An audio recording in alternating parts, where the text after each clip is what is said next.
आज का टॉपिक है कंपाउंड माइक्रोस्कोप। कंपाउंड माइक्रोस्कोप क्या है? तो कंपाउंड माइक्रोस्कोप एक ऐसा ऑप्टिकल इंस्ट्रूमेंट है जिसके द्वारा बहुत छोटा ऑब्जेक्ट जिसको आप खुली आंख से नहीं देख पा रहे हैं उसका बड़ा इमेज दिखाई देता है। ठीक है, जैसे मान लीजिए कि पाउडर का कण क्या है? पाउडर का कण आपस में अलग अलग नहीं दिखाई देता है। पाउडर को जब आप देखिएगा क्या पाइएगा कि पाउडर का कण अलग अलग नहीं है, लेकिन जब कंपाउंड माइक्रोस्कोप से उस पाउडर को देखिएगा तो पाइएगा कि बड़ा बड़ा सफेद पत्थर स्टोन जो है वह बिखरा पड़ा दिखाई देगा। व्हाइट कलर का सफेद पत्थर। अब सोच लीजिए कितना बड़ा इमेज बना दिया। जिस पाउडर के कण को आप खुली आंख से नहीं देख पा रहे हैं उस पाउडर के कण को पत्थर के आकार में दिखाता है। छोटा छोटा पत्थर बिखरा पड़ा है वह आपको दिखाई पड़ेगा इस तरीके से। तो ये इंस्ट्रूमेंट है कंपाउंड माइक्रोस्कोप। ठीक है, तो सबसे पहले इसका डिफिनीशन लिख लीजिए। Compound microscope is an optical instrument which is used to see larger image of a teeny object। Teeny का मतलब हो गया बहुत छोटा। ठीक है, संयुक्त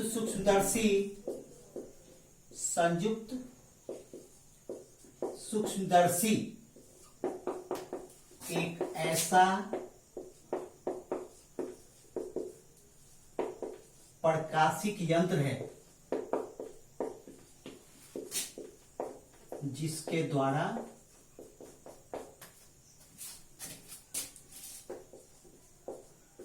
बहुत छोटी वस्तु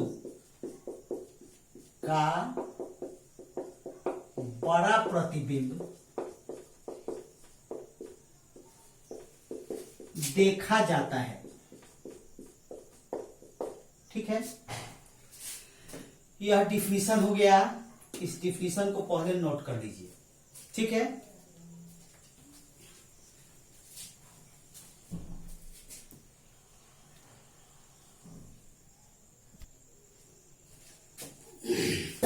अब आइए कंस्ट्रक्शन, बनावट।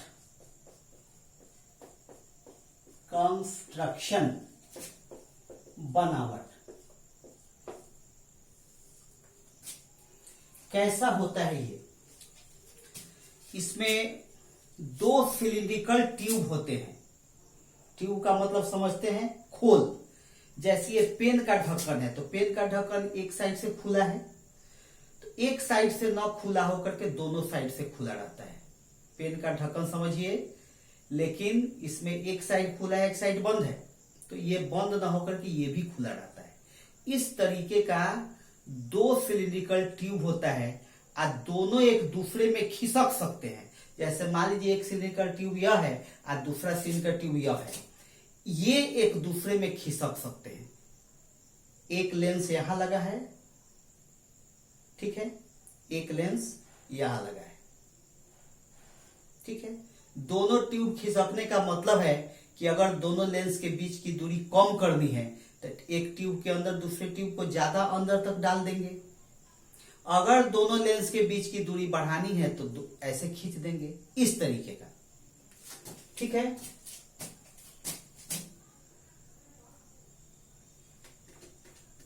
फिगर पहले समझ लीजिए। ये एक लेंस हो गया, जो ट्यूब के एक सिरे पर स्थित है, एक सिरे में जुड़ा हुआ है। दूसरा ट्यूब ये हो गया, ये हो गया ऐसे, और दूसरे ट्यूब के एक सिरे पर दूसरा लेंस है।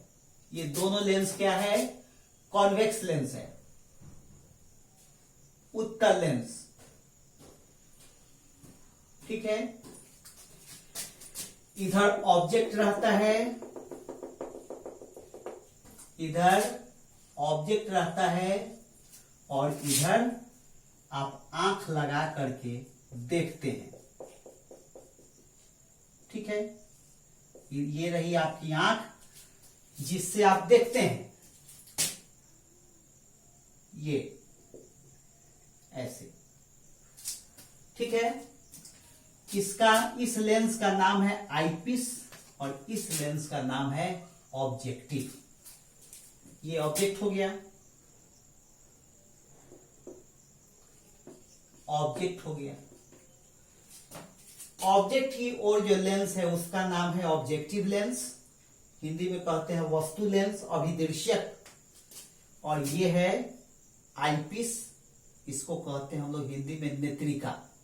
आईपीस, आंख की ओर जो लेंस है वह आईपीस, ऑब्जेक्ट की ओर जो लेंस है उसको कहते हैं ऑब्जेक्टिव, अभिदृश्यक। ठीक है, आप देख रहे हैं कि ऑब्जेक्टिव लेंस जो है छोटा है, आईपीस बड़ा है। तो आईपीस तो आंख के हिसाब से है, ये ऑब्जेक्टिव लेंस छोटा क्यों है? छोटा इसलिए है, 10th में आप लोग पढ़े होइएगा, छोटा इसलिए है कि इससे हम लोग छोटी वस्तु को देखते हैं। वस्तु कैसे दिखाई देता है? आपको याद है जब ऑप्टिक्स का शुरुआत 7th 8th क्लास में आप लोग पढ़े हैं कि जब किसी वस्तु पर लाइट पड़ के वह लाइट रिफ्लेक्ट होकर के आपकी आंखों में, हमारी आंखों में आती है, तब वह वस्तु दिखाई पड़ती है। तो सवाल है कि छोटी वस्तु है, तो छोटी वस्तु से रिफ्लेक्ट होकर के जो लाइट हमारी आंखों में आएगी उसका अमाउंट क्या होगा? कम ही होगा, बहुत कम अमाउंट होगा। और अगर लेंस बड़ा होगा तो वह लाइट क्या होगा? उस लेंस में एब्जॉर्ब हो जाएगा, इसलिए हमको इमेज क्लियर नहीं दिखाई देगा, इमेज बहुत धुंधला दिखाई देगा। यही कारण है कि बहुत छोटी वस्तु को देखने के लिए ऑब्जेक्टिव लेंस कैसा होता है? छोटा होता है। समझ में आई बात? क्योंकि कम लाइट एब्जॉर्ब हो, इससे जो रिफ्लेक्ट करके लाइट आ रही है वह कम से कम एब्जॉर्ब हो, इसलिए ऑब्जेक्टिव लेंस छोटा होता है। तो सबसे पहले आप लोग फिगर बनाइए, मैं यहां लैंग्वेज लिख देता हूं जिसको नोट कर लीजिएगा।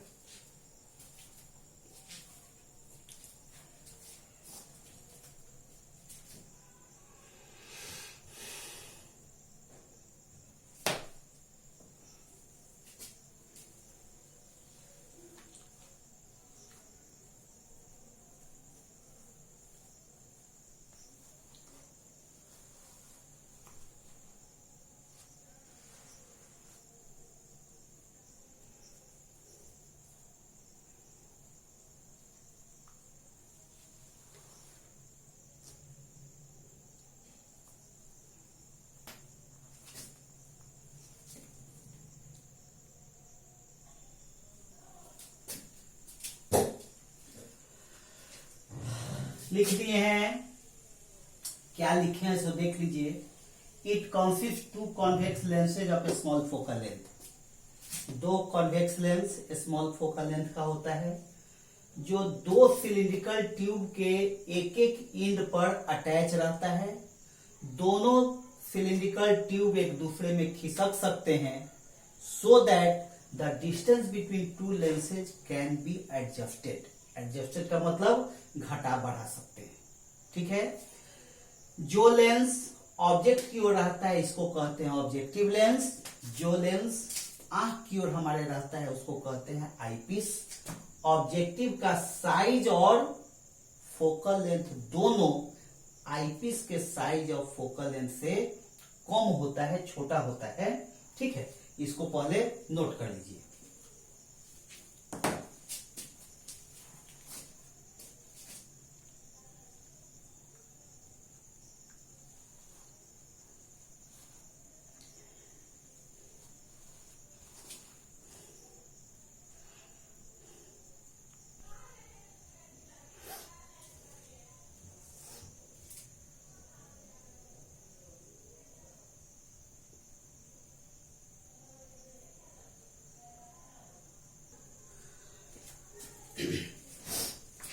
अब है formation of image. Formation of image, प्रतिबिंब का निर्माण। प्रतिबिंब का निर्माण। कंपाउंड माइक्रोस्कोप में इमेज कैसे बनता है, यह देख लीजिए कैसे इमेज बनता है। ये हो गया ऑब्जेक्टिव लेंस,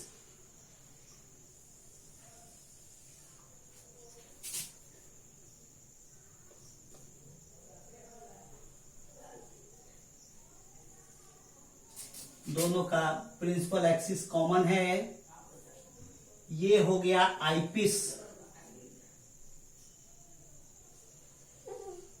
ऑब्जेक्टिव से आईपीस का साइज थोड़ा बड़ा। सपोज दैट कि ये फोकल लेंथ है ऑब्जेक्टिव लेंस का FO, इसके बाहर ऑब्जेक्ट को रखा गया। क्या बताए थे कॉन्वेक्स लेंस के बारे में, फोकस के बाहर रखिएगा तो रियल एंड इन्वर्टेड इमेज बनता है, और वह इमेज वस्तु से बड़ा होता है। कब? जब 2F के अंदर F और 2F के अंदर रखते हैं तब। ठीक है, तो F इसके फोकस और F और 2F के बीच में ऑब्जेक्ट को रखा गया, छोटी वस्तु को। यहां इमेज बनेगा। कैसे बनेगा खुद देख लीजिए। सब इमेज, फॉर्मेशन ऑफ इमेज पढ़े हुए आप लोग, उसको दोबारा बताने की जरूरत नहीं है। अगर कंफ्यूजन हो तो फिर से जाके देखना पड़ेगा, फिर पीछे फॉर्मेशन ऑफ इमेज देखना पड़ेगा। फोकस के बाहर रखे हैं, इसका फोकस यह हो गया FO, लाइट रे ऐसे आ गई, ये ऑप्टिकल सेंटर से होते हुए लाइट रे ऐसे गई, यहां पर इमेज बन गया। निश्चित रूप से यह इमेज जो है ऑब्जेक्ट से बड़ा है। एक मिनट, थोड़ा सा नीचे हो गया है।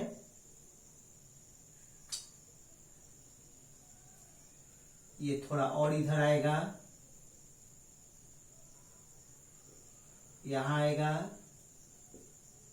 थोड़ा और बड़ा इमेज बनेगा ऐसे।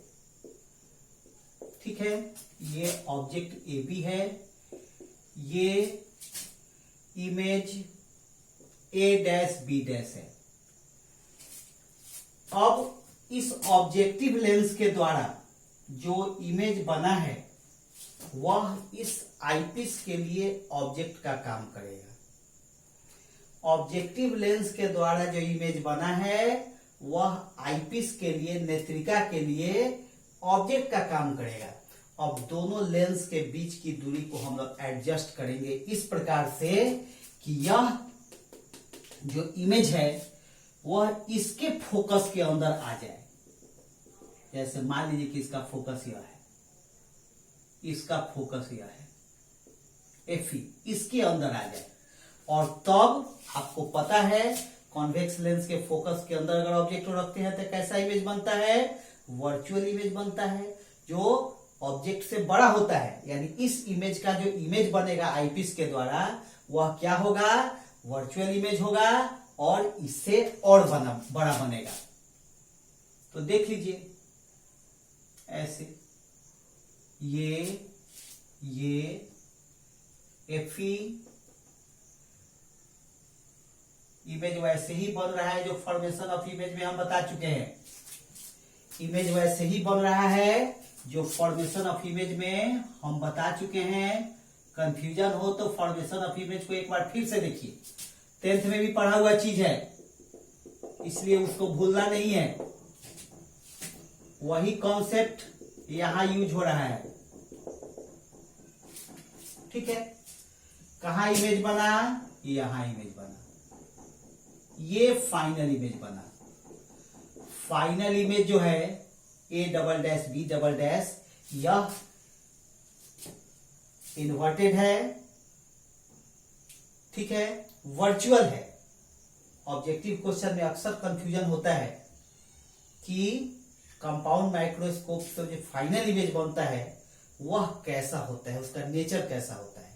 तो शुरू से तो हम लोग यह जानते हैं कि वर्चुअल इमेज जो होता है वह इरेक्ट होता है, लेकिन यहाँ वर्चुअल इमेज क्या है, इन्वर्टेड है। यहाँ वर्चुअल इमेज क्या है, इन्वर्टेड है, इसलिए यह आपको दिमाग में रखना पड़ेगा। ठीक है, तभी ऑब्जेक्टिव क्वेश्चन का जवाब दे पाइएगा। तो ये फाइनल इमेज बन गया और आप अपना आंख लगाए हुए हैं कहां पर, यहां पर अपनी आंख को लगा करके आप इस इमेज को देख रहे हैं, इस ऑब्जेक्ट के फाइनल इमेज को आप देख रहे हैं। ठीक है, तो सबसे पहले इस फिगर को बनाइए। ठीक है, इसके बाद हम इस फॉर्मेशन ऑफ इमेज का जो लैंग्वेज जो इसमें लिखे हैं, जो बताए हैं, इस चीज को हम लिख दे रहे हैं।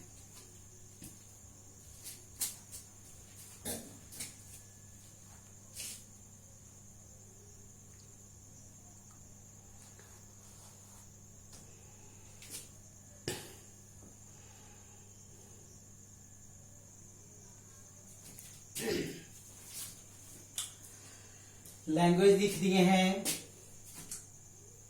एट फर्स्ट, सबसे पहले, the object is kept beyond the focus of the objective, यानी वस्तु को ऑब्जेक्टिव के फोकस के बाहर रखा जाता है और ऑब्जेक्टिव के द्वारा इस ऑब्जेक्ट ए बी का real and inverted image A dash B dash प्राप्त किया जाता है। फिर दोनों, यह जो ए डैश बी डैश है, यह नेत्रिका के लिए, आईपीस के लिए ऑब्जेक्ट का काम करता है। अब दोनों लेंसों के बीच के डिस्टेंस को एडजस्ट करके इस image A dash B dash को आईपीस के फोकस के अंदर लाया जाता है और final image A double dash B double dash इस आईपीस के द्वारा प्राप्त किया जाता है। यह जो फाइनल इमेज है वह क्या है, इन्वर्टेड है और वर्चुअल है। उल्टा बात हो गया, शुरू से पढ़े हैं वर्चुअल इमेज ऑलवेज इरेक्ट होता है, ये बात दिमाग में घुसा हुआ रहता है। जब ऑब्जेक्टिव क्वेश्चन पूछता है तो अक्सर स्टूडेंट गलत करके आ जाते हैं, इसलिए इस बात को दिमाग में रखिएगा कि इसमें जो फाइनल इमेज है वह वर्चुअल एंड इन्वर्टेड है। ठीक है, चलिए इसको जल्दी से नोट कीजिए।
हो गया, नोट कर लिए।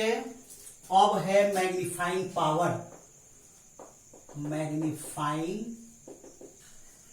पावर, आवर्धन क्षमता। प्रत्येक टॉपिक में प्रत्येक स्टूडेंट के लिए मैग्नीफाइंग पावर पढ़ना है, अलग से टॉपिक नहीं है। ठीक है, ये नहीं सोचे मैग्नीफाइंग पावर हो गया है, नहीं, वो सिंपल माइक्रोस्कोप का मैग्नीफाइंग पावर था, ये कंपाउंड माइक्रोस्कोप का मैग्नीफाइंग पावर है। ठीक है, कुछ बच्चा पीछे से बोलता है कि सर मैग्नीफाइंग पावर तो हो गया, नहीं, अलग टॉपिक नहीं है, ये अलग अलग टॉपिक के अंदर है। कंपाउंड माइक्रोस्कोप का मैग्नीफाइंग पावर अलग है, सिंपल माइक्रोस्कोप का मैग्नीफाइंग पावर अलग है। तो देखिए, मान लीजिए कि फाइनल इमेज के द्वारा आईपीस पर बना एंगल बीटा है, जिसको आंख पर बना एंगल आप मान सकते हैं, क्योंकि आईपीस से आंख को बहुत नजदीक रखा जाता है। ठीक है, और उसी स्थान पर वस्तु को रखकर, यानी इस ऑब्जेक्ट को कहां रखना है, यहीं पर रखना है, जहां पर इमेज बना है वहीं पर रखना है। यहां पर बी डबल डैश था, ऊपर ए बी यहीं पर रखना है ऑब्जेक्ट को, और इसके द्वारा उसी आंख पर बना कोण कितना है, अल्फा है। तो मैग्नीफाइंग पावर के डिफिनेशन से क्या हो जाएगा, बीटा बाई अल्फा। ठीक है, फिगर में इसको पूरा कर लीजिए। If final image A double dash B double dash subtends angle beta on our eye and the object kept at same place subtends angle alpha on our eye, then magnifying power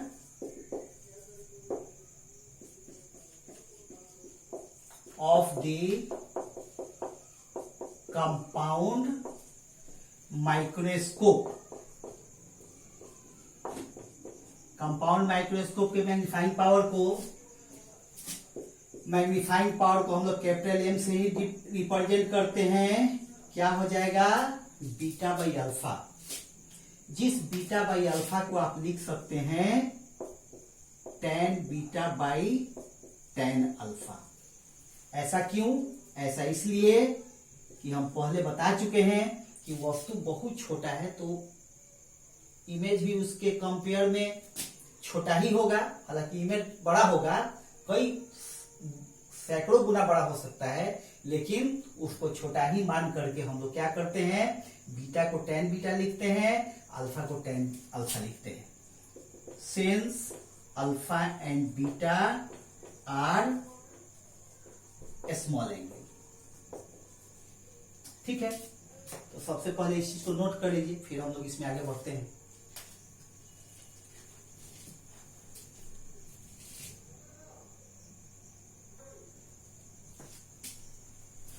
note कर लिए। अब देखिए, now from figure से देख लीजिए tan beta क्या है, tan alpha क्या है।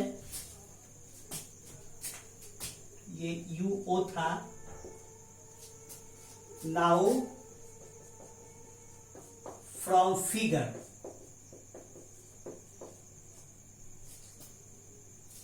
फिगर से देख लीजिए क्या है, tan बीटा बराबर क्या हो जाएगा, देख लीजिए A double dash B double dash by E B double dash, A double dash B double dash by E B double dash, और tan अल्फा क्या हो जाएगा, A B by E B double dash, and tan alpha equal to AB by EB double dash. Therefore m equal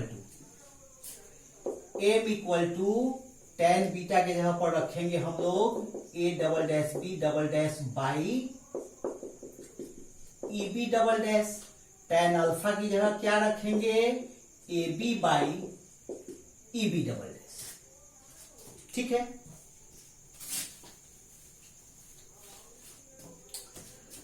EB double dash से EB double dash cancel हो गया, बच गया M equal to A double dash B double dash by A B, जिसको आप लिख सकते हैं, क्या लिखिएगा इसको लिखिएगा A dash B dash by A B गुना A double dash B double dash by A dash B dash.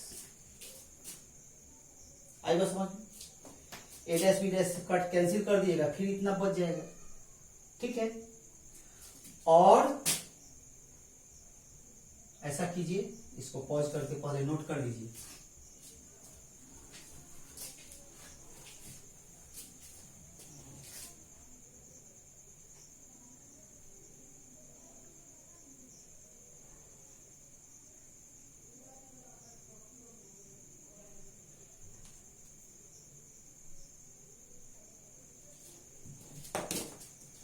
हो गया, नोट कर लिए।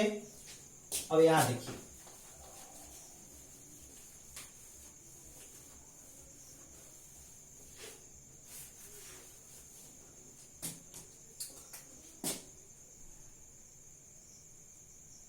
But A dash B dash, but नहीं, here A dash B dash by A B equal to हो जाएगा M O, magnification produced by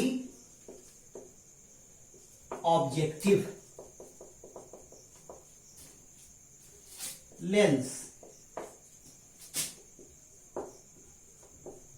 अभिदृश्यक के द्वारा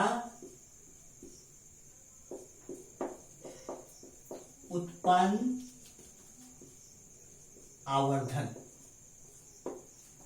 MO क्या है, याद है आपको कि भूल गए? M बराबर क्या बताए थे? HI/HO V/U, ये बताए थे। Height of image by height of object आप equal to V/U, image distance by object distance. ये फॉर्मूला याद रखना है, ये पहले बताया जा चुका है। उसी के आधार पर and A double dash B double dash by A dash B dash क्या हो गया? यह ME हो गया।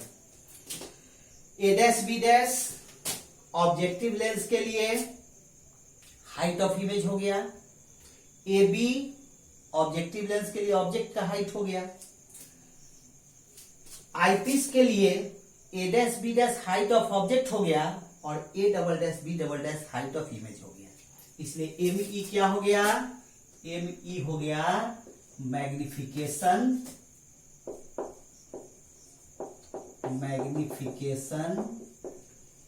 प्रोड्यूस्ड बाई आईपीस, नेत्रिका के द्वारा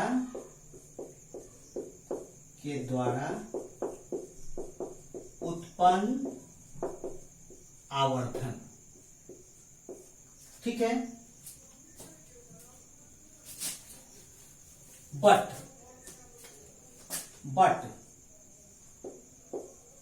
MO बराबर VO/UO एंड ME बराबर VE/UE। देयरफॉर कैपिटल M बराबर VO/UO इंटू VE/UE। ठीक है, लेकिन फाइनल इमेज कहां बनता है, इस बात को दिमाग में रखना है। फाइनल इमेज बनता है minimum distance for distinct vision पर। अगर वहां नहीं बनेगा तो आप क्लियर नहीं देखिएगा।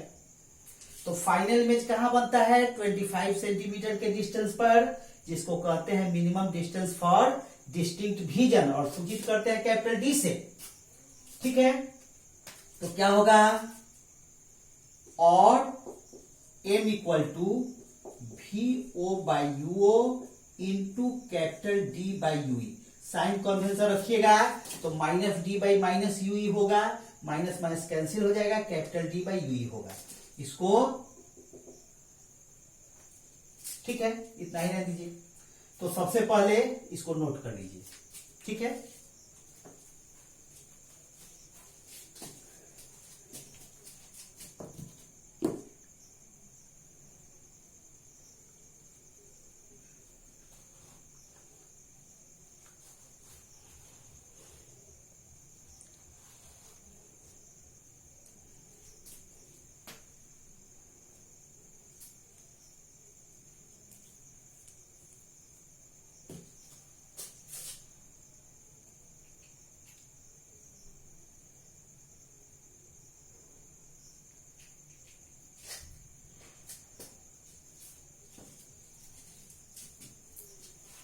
हो गया। अब फॉर आईपीस, वही जो सिंपल माइक्रोस्कोप का जो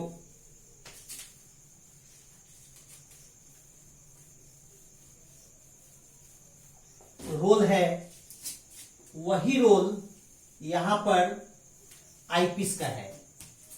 जो रोल सिंपल माइक्रोस्कोप का था वही रोल यहां पर आईपीस कर रहा है। याद पड़ रहा है, सिंपल माइक्रोस्कोप में भी लेंस के फोकस के अंदर वस्तु को रख करके वर्चुअल इमेज, बड़ा इमेज प्राप्त किए थे, वस्तु को ऊपर की ओर रखे थे,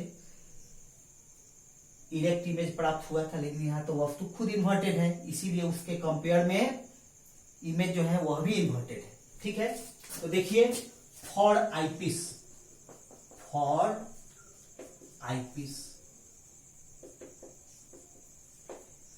नेत्रिका के लिए, नेत्रिका के लिए, ठीक है, क्या होगा 1/VE minus 1/UE equal to 1/FE। 1/VE, VE के जगह पर क्या रखेंगे, D रखेंगे। 1/-D minus 1/-UE equal to 1/FE। ठीक है, और माइनस माइनस प्लस हो जाएगा, 1/UE बराबर होगा 1/D प्लस 1/FE। अब यहां पर जो D/UE था 1/UE की जगह पर इसको पुट करेंगे, इसलिए कैपिटल M बराबर VO/UO into capital D 1/UE की जगह पर इसको रख रहे हैं। उसी तरह से जैसे कल रखे थे सिंपल माइक्रोस्कोप में, क्या होगा, D से मल्टीप्लाई करेंगे 1 हो जाएगा, यहां D/FE हो जाएगा। VO/UO M बराबर 1 प्लस D/FE। ठीक है, ये हो गया मैग्निफिकेशन के लिए फॉर्मूला। इसको, यही मैग्निफिकेशन के लिए फॉर्मूला हो गया, इसको नोट कर लीजिए। ठीक है,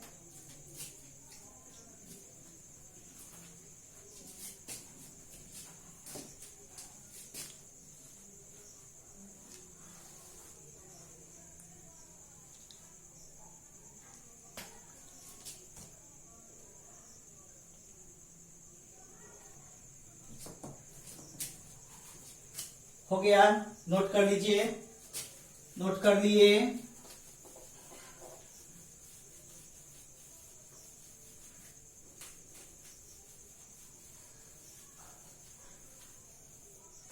अब एक special cases,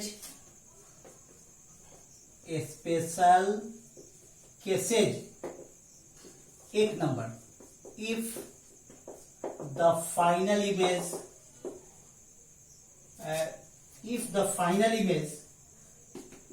is near to the final image is near to the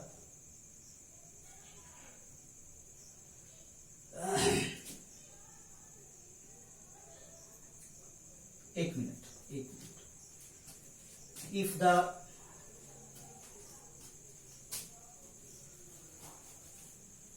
if the final image is formed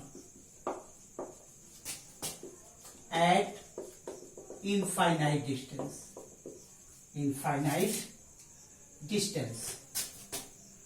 final image infinite distance बनेगा तो क्या होगा, देख लीजिए। देन यदि अंतिम प्रतिबिंब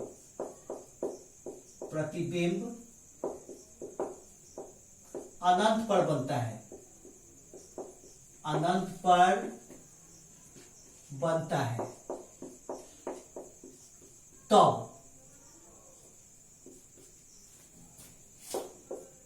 VE क्या हो जाएगा, इनफाइनाइट हो जाएगा। Therefore 1/VE minus 1/UE equal to 1/FE। 1/VE infinite हो गया, 1/UE minus equal to 1/FE। इसलिए इसलिए ये तो 0 हो गया, 1/u इक्वल टू हो गया 1/fe, therefore capital M equal to VO/UO, और यहां पर हो जाएगा D/Fe। ये हो गया। चलिए इसको नोट कर लीजिए।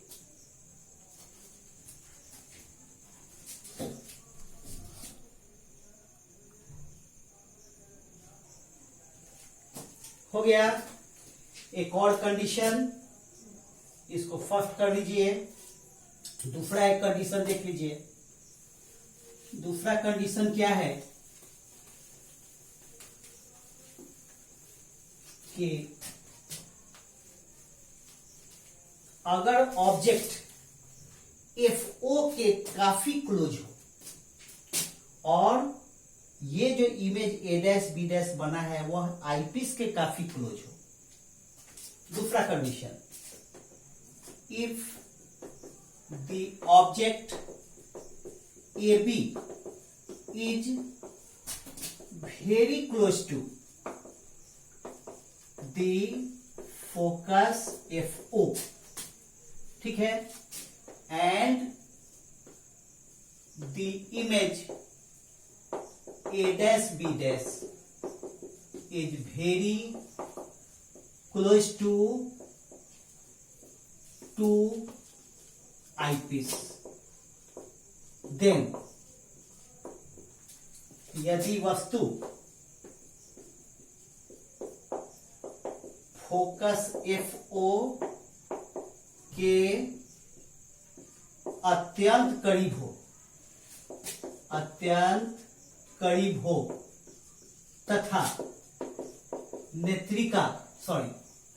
तथा प्रतिबिंब A', B' नेत्रिका के अत्यंत करीब हो,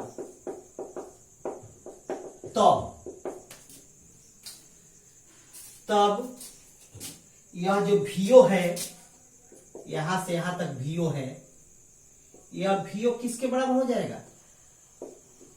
इस माइक्रोस्कोप के लेंथ के बराबर हो जाएगा।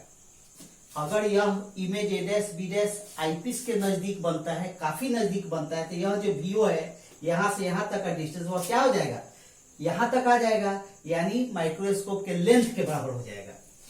Then VO equal to capital M। Capital L यह क्या है? Length of the microscope.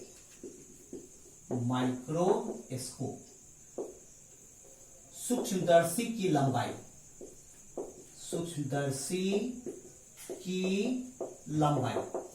ठीक है। और UO कितना हो जाएगा?